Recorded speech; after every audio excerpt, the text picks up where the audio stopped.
सबसे पहले तो मैं आपको बता दूं बेटा कि एक बात याद रखिएगा, जब भी क्लास स्टार्ट होगी, जब आपका मन होगा तब आइएगा पढ़ने, क्योंकि मैं यहाँ पे कुछ लिखवा नहीं रहा हूँ, मैं यहाँ पे आपको पूरी की पूरा चैप्टर एक बार में समझा रहा हूँ। तो जब आपका मूड होगा पढ़ने का तो आप आके तभी वीडियो खोलिएगा और पढ़िएगा। जब जिस दिन आपका मूड नहीं होगा उस दिन आप वीडियो नहीं खोलिएगा, वरना खोल के कोई फायदा नहीं है, आपको समझ नहीं आएगा। और मैं यहाँ समझाने के लिए बैठा हूँ, सिर्फ आपको रट्टू तोता बनाने के लिए बैठा नहीं।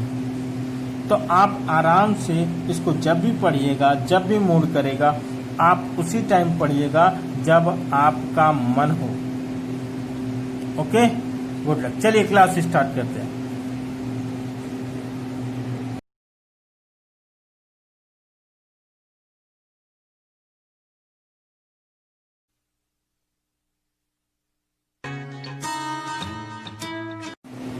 Hello and welcome to the commerce at home. आज है हमारा lecture number 1। Lecture number 1, class 11th।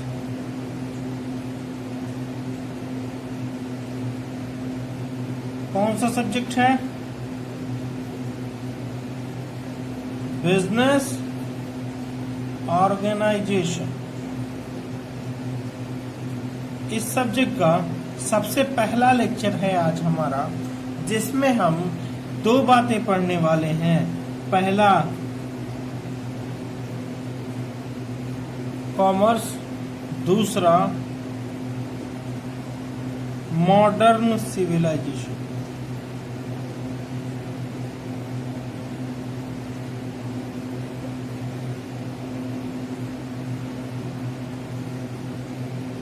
Commerce and modern civilisation. अगर यहां से मॉडर्न भी हटा दें तो ठीक रहेगा, हमारे चैप्टर का नाम ज्यादा अच्छा होता। कॉमर्स मतलब होता है वाणिज्य। मैं आपको हिंदी और इंग्लिश दोनों बताते चलूंगा। मॉडर्न सिविलाइजेशन, आधुनिक सभ्यता।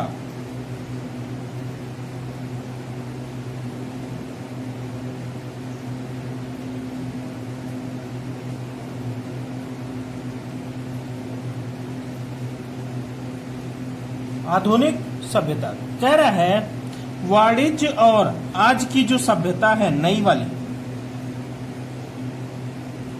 इन दोनों में देखना है कि क्या कंपैरिजन है।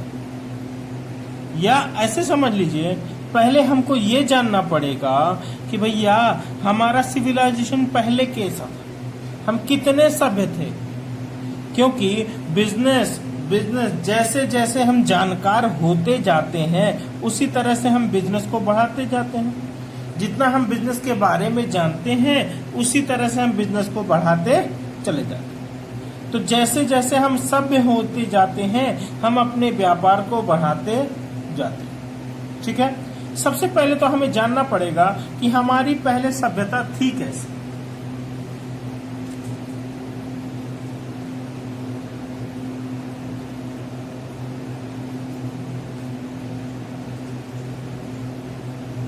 तो मैं आपको एक ग्राफ के थ्रू समझाने की कोशिश करूंगा। हमने सिविलाइजेशन का एक ग्राफ बनाने की कोशिश की है, आप लोग देखिएगा और समझने की कोशिश करिएगा। बस देखिए हम लोग कैसे थे पहले, एक इंसान कैसा था पहले, जंगली था, जंगल में रहता था। इसको बोलते हैं stage of self dependence. Stage of self dependence, आत्मनिर्भरता का युग। हिंदी में क्या बोलेंगे? आत्मनिर्भरता का युग। इसको दूसरे नाम से भी जानते हैं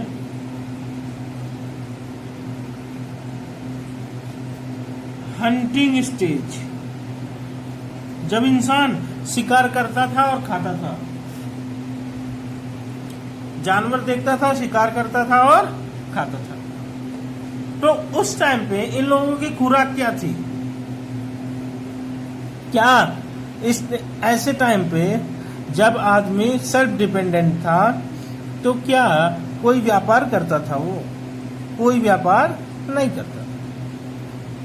वो फल खाता था जो उगता था जंगल में, फ्रूट्स, है ना? और क्या खाता था?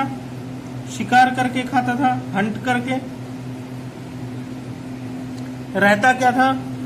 कहाँ था? गुफाओं में, केव्स, पेड़ के नीचे,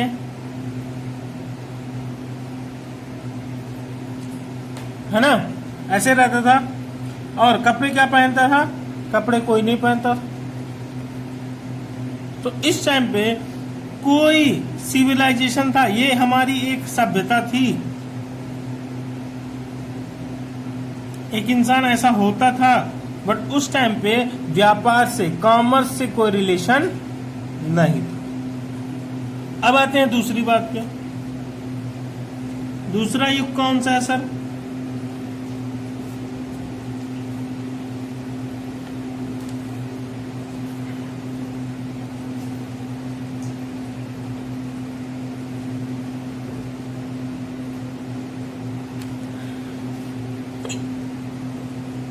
दूसरा है पास्टोरल स्टेज।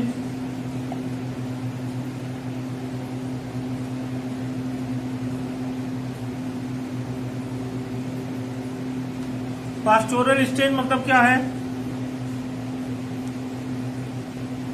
भैया? पशुपालन युग। क्या बोले हैं? पशुपालन युग। हिंदी में बोलते हैं चारागाह युग।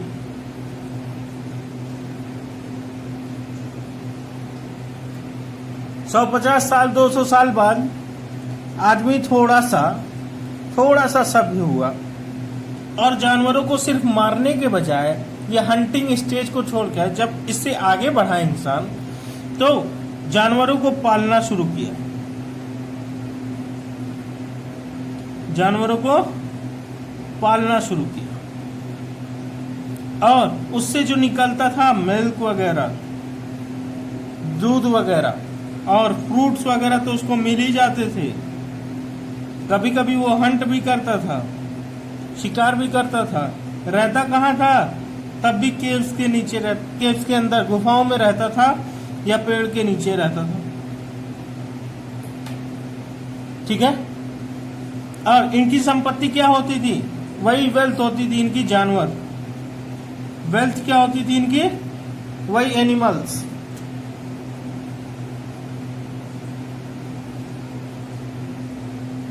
अच्छा, इससे जब आगे आदमी बढ़ा, इससे जब आगे बढ़ा तो एग्रीकल्चर स्टेज, कृषि युग।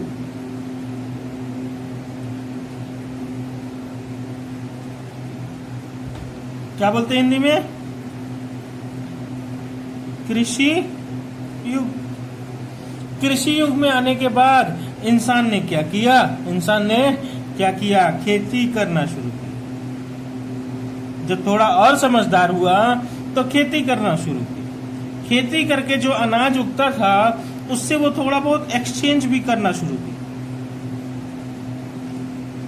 जी, इस टाइम पे आया बार्टर सिस्टम।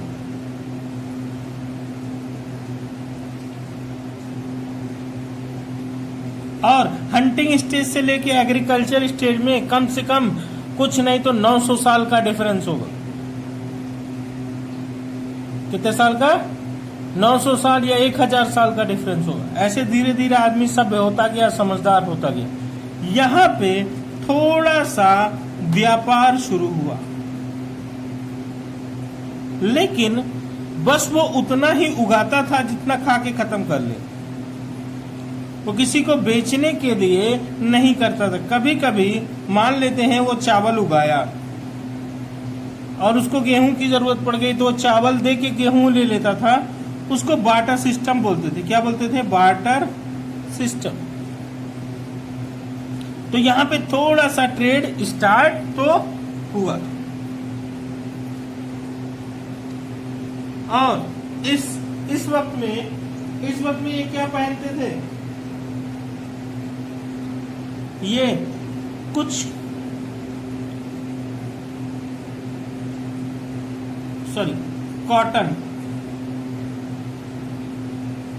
कॉटन के कपड़े कुछ वो बनाना शुरू करे, खादी। और उसके बाद आया हैंडीक्राफ्ट स्टेज, सबसे बढ़िया स्टेज। यहाँ पे लेबर सिस्टम थोड़ा बहुत काम आ चुका था। लेबर सिस्टम मतलब क्या है भैया? हम यहाँ तुम्हारे यहाँ काम करेंगे, हमारे पास खेत नहीं है, हम तुम्हारे यहाँ काम करेंगे, हमको थोड़ा सा गेहूं चावल दे दीजिएगा। फिर आया हैंडीक्राफ्ट स्टेज।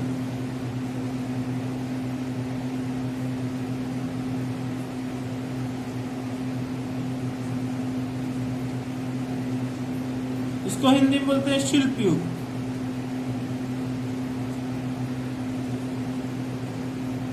या हस्तशिल्प युग। हस्तशिल्प युग। इसमें क्या हुआ?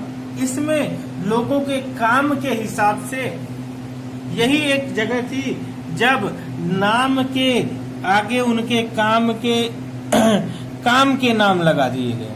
काम के नाम मतलब जैसे कि नाऊ, धोबी, कुम्हार, है ना, लोहार, ब्लैक स्मिथ जिसको बोलते हैं, सोनार, गोल्ड स्मिथ जिसको बोलते हैं। ऐसे जिसका जो काम होता था उसके हिसाब से ये क्या हो गया, उनका काम बढ़ गया। कुम्हार आदमी मिट्टी के बर्तन बनाता है तो मिट्टी के बर्तन बनाएगा। लोहार लोहे से काम करता है तो लोहे का काम करेगा। सोने का काम सोनार करता है, सोने का काम। धोबी कपड़ा धुलता है, धोबी कपड़ा धुलेगा। नाव बाल काटता है, नाव बाल काटेगा। हैंडीक्राफ्ट स्टेज में भैया हाथों से सामान बनने लगे थे। हाथों से सामान बनने लगे थे। अच्छा, उसके बाद आया stage of domestic production. Stage of domestic production. देखिए, अब अपनी बुक खोल के एक बार पढ़ेंगे ना तो पूरी बात आपको समझ में आएगी कि मैं क्या बता रहा हूं। ठीक है, आप एक बार बुक खोलिएगा, इसको सुनने के बाद आप एक बार बुक खोलिएगा, बुक खोल के देखिएगा तो पूरी बात समझ में आएगी। ठीक है, स्टेज ऑफ डोमेस्टिक प्रोडक्शन, घरेलू उत्पाद का युग।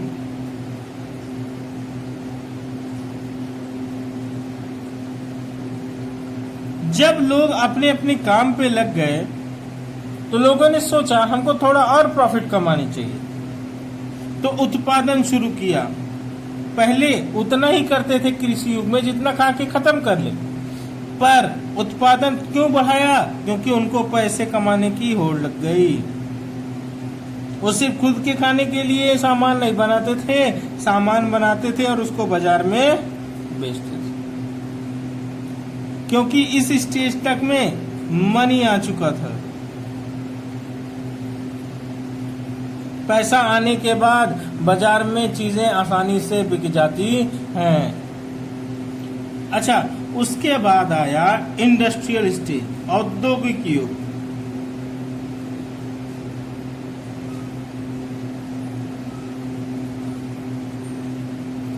जहां पे बड़ी बड़ी कंपनियां लगने लगी। अब सिर्फ देश के अंदर ही माल नहीं बेचा जाता, देश के बाहर भी बेचा जाता है। तो हमको बहुत ज्यादा सामान बनाना पड़ता है, इसलिए इंडस्ट्रीज बनी। इंडस्ट्रियल स्टेज बोलते हैं कि जब बड़ी बड़ी कंपनियां लग गई और ज्यादा से ज्यादा माल का प्रोडक्शन होने लगा तो उसको बोलते हैं इंडस्ट्रियल स्टेज। जो इस टाइम का देखिए, आदमी जाहिल गंवार से लेके इंडस्ट्रीज तक पहुंचा। ये एक प्रोसेस है किसका? सभ्यता का, सिविलाइजेशन का।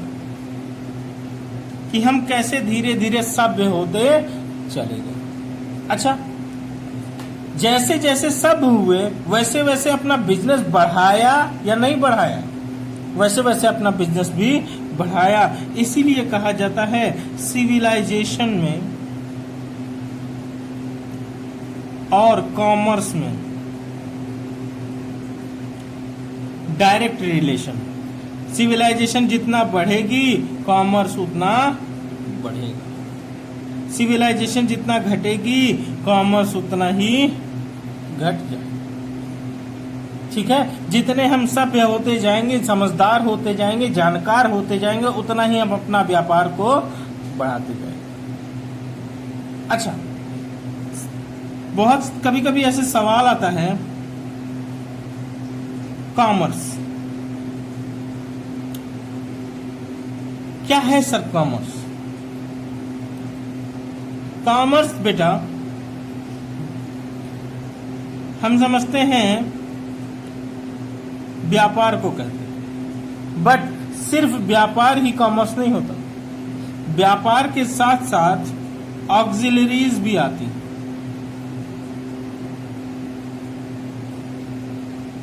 अब सर ऑक्सिलरीज क्या है? ऐसे ऐसे वर्ड ना बोला करिए सर, अच्छा नहीं लगता सर। ऑक्सिलरीज मतलब, अच्छा सहायक बता दें। सहायता करने वाला बेटा। ट्रेड मतलब व्यापार, और व्यापार में जो सहायता करे वो, तो दोनों मिला के क्या बन जाता है? कॉमर्स। मतलब व्यापार को कहा जाए कॉमर्स है, समझ में आता है। कॉमर्स को कहा जाए व्यापार है तो ये बिल्कुल गलत। क्यों? क्योंकि व्यापार के साथ साथ कॉमर्स में एक और बात आती है। क्या आती है? कि उसमें सहायक कौन कौन से। ठीक है। अच्छा सर, ट्रेड क्या होता है? ट्रेड बेटा व्यापार होता है। व्यापार मतलब क्या? सामान खरीदना, सेल या purchase of goods. Sale and purchase of goods. अच्छा, कैसे सेल एंड परचेज? बेटा बहुत से तरह से, चाहे वो इंपोर्ट हो, चाहे वो एक्सपोर्ट हो। हम मंगा रहे हैं दूसरे देश से, दूसरे देश को बेच रहे हैं। तीसरा होता है इंटरपोर्ट।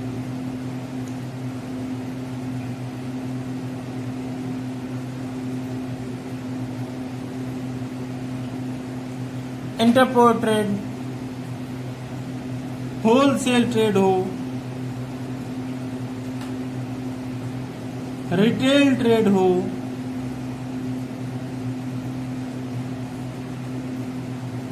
इनलाइन जिसको बोलते हैं। इनलाइन में क्या आ गया? Wholesale, retail. और फॉरेन ट्रेड में क्या आ गया? Foreign trade. ठीक है, चाहे वो देश के अंदर हो, इनलैंड हो, चाहे वो देश के बाहर हो, फॉरेन हो। अगर सामान खरीदा या बेचा जा रहा है, या गुड्स और इसके साथ साथ सर्विसेज भी आती हैं बेटा। मतलब डॉक्टर सामान बेचता है क्या? डॉक्टर जाता है, बताता है ये दवा खा लीजिए। वो कोई सामान नहीं बेच रहा, वो अपनी सर्विस बेच रहा है। तो गुड्स बेचे जाएं या खरीदे जाएं, या सर्विसेज बेची जाएं या खरीदी जाएं, एक देश के अंदर या एक देश से बाहर, उसको बोला जाता है ट्रेड। तो सर ऑक्सिलरीज क्या है?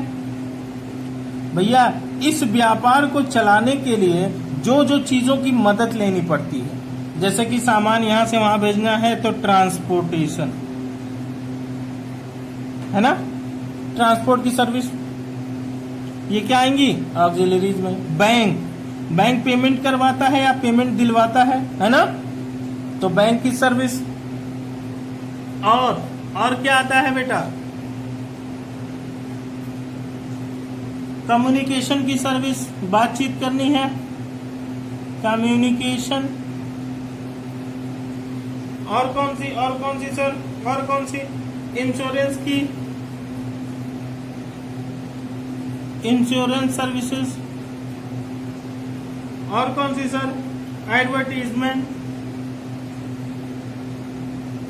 बताइए, एक व्यापार को चलाने के लिए इन सब चीजों की जरूरत पड़ती है, सहायता लेनी पड़ती है या नहीं?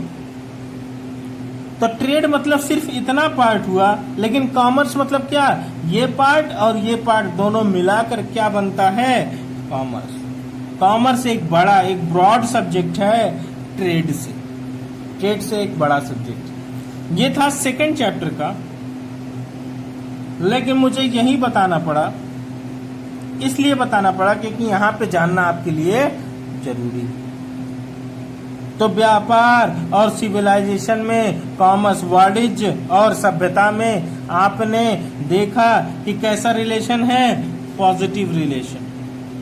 जितना सिविलाइजेशन बढ़ेगी उतना कॉमर्स बढ़ेगा, जितना सिविलाइजेशन घटेगी उतना कॉमर्स घटेगा। कोई दिक्कत?